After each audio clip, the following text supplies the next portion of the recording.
ఇక వివరాలు చూస్తే ఏపీలో 10th పరీక్ష ఫలితాలు విడుదలయ్యాయి. ఈ ఫలితాలను విద్యాశాఖ కమిషనర్ విడుదల చేశారు. 10వ తరగతి పరీక్షలు మొత్తం 6,16,615 మంది విద్యార్థులు పరీక్షలు రాయగా 86.69% ఉత్తీర్ణతతో 5,34,574 మంది పాస్ అయ్యారు. ఈ ఫలితాల్లో బాలికలే పైచేయి సాధించారు.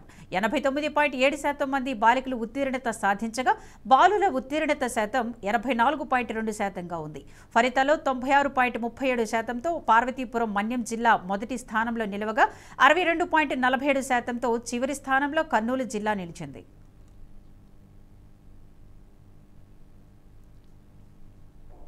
Boys pass percentage 84.32% and girls pass percentage 89.17%. అంటే girls ఒక pass percentage, boys pass percentage కంటే 4.85% హైయర్ ఉంది అన్నమాట. బిగినింగ్ లో చెప్పాను 11,645 స్కూల్స్ నుంచి ఈ పిల్లలు రిప్రజెంట్ అయ్యారని.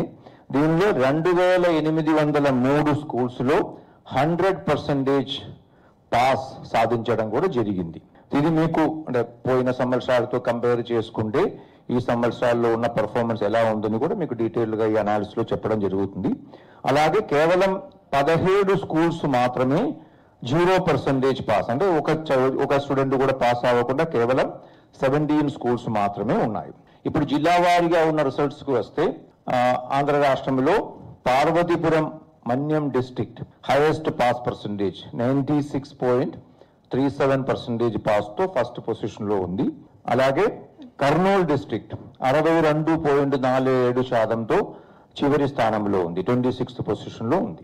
మేనేజ్మెంట్ వారీగా చూసుకుంటే AP residential schools and AP BC welfare residential schools ఈ రెండు మేనేజ్మెంట్ కూడా 98.43% పాస్ తో మొట్టమొదటి స్థానంలో. అన్ని మేనేజ్మెంట్లతో మనం కంపేర్ చేసుకుంటే 12 రకాల మేనేజ్మెంట్లు ఉన్నాయి. దీనిలో AP residential schools and AP BC welfare schools highest position లో 98.43% లో ఉంది.